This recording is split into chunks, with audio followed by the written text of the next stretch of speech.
እንግዲህ ዛሬ ደግሞ አብርሃምና ሩትዬ የመጨረሻ ቪዲዮአቸው ሰርተዋል ማለት ነው። የመጨረሻ ቪዲዮአቸው እኔና ሩታ በግልጽ ተለያይተናል። ያላመናችሁ ፋሚሊዎች አላችሁ፣ እንድታምኑ ነው ይሄን ንግግር ያደረኩት ዛሬ። እኔና ሩታ እኔ ከዚህ በፊት አንለያይም ብዬ በተደጋጋሚ ብለምናትም ብማጸናትም እሷ መፋታት ትፈልግ ነበረ። ሶስቴ መታ አራቴ ከዛ በላይ መታ እንድንፋታ ስትለምናኝ ነበረ። እኔም ደግሞ የመጨረሻ ውሳኔዋን አክብሬ ፍቺ ይፈጽመናል። እኔና እሷ ምንም የሚያገናኘን ጉዳይ የለም ከልጃችን ውጪ። ልጃችን የሚያስፈልገውን ነገር ለማድረግ እንገናኛለን። ከዛ በስተቀር ግን እኔ ከፈለኩት ሰው ጋር መኖር እችላለሁ በማለት አብርሃም በግልጽ ተናግሯል ማለት ነው።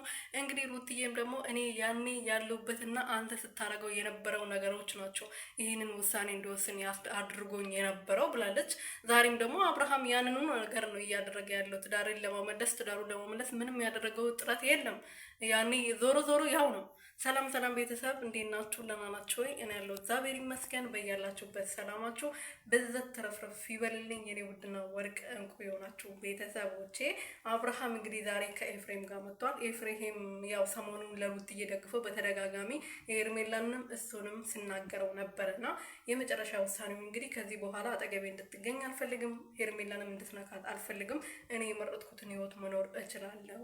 እናንተን አስፈቅጄ አይደለም ህይወቴን የምቀጥለው። ስለዚህ እሷም የራሷን ህይወት ትኖርበት፣ እኔም የራሴን ህይወት እኖራለሁ። ለልጅ የሚያስፈልገውን ነገር ተነጋግረን ማድረግ ያለብን ነገር እናደርጋለን። ልጁን እንደፈለገችው እሷ ታሳድጎ እሷ ጋር መሆን ይችላል ብሏል። እንግዲህ ይሄ ልጅም ፈርዶበታል። አባትና እናቱ ሳይፈልጉ መጥቶ እንግዲህ የዚህ ምድርን ከተቀላቀለ በኋላ ስቃዩን እየበላ ይገኛል። በየቀኑ ማለት ነው፣ በየቪዲዮ ስሙ እየተጠራ ማለት ነው። እና እናቱ ጥሩ ስለሆነች እናቱ ጀግና ስለሆነች ነው እንጂ እንደ አባቱ ቢሆን ኖሮ እኔ ለሰው ተሰጥቶ ወይም ደግሞ ለማደጎ ይሰጥ ነበረ። እንደ አብርሃም ቢሆን ግን ጀግና እናት ስላለው እዚህ ደርሷል። ከዚህ በኋላም ደግሞ ፈጣሪ ያሳድገዋል። እናንተ ግን ከተለያያችሁ አለቀ። እናንተ አይደለም መለያየት እኮ ለእናንተ አልተጀመረም። በኢትዮጵያም በሀገርም በእናንተ አልተጀመረም። ብዙ መንገድ ሄዶ ብዙ አመታትን 20 አመታትን 50 አመታትን ኖሮ የሚለያዩ ባለትዳሮች አሉ። ግን የእናንተ ደግሞ ተለያየን ትላላችሁ፣ ተታረቅን ትላላችሁ። ግራ አጋባችሁንና እኛን ራሱ ማለት ነው። ግን የዛሬ ንግግራቸው የሆነ በቃ ከሌላው ጊዜ የተለየ ነው። እውነቴን ነው።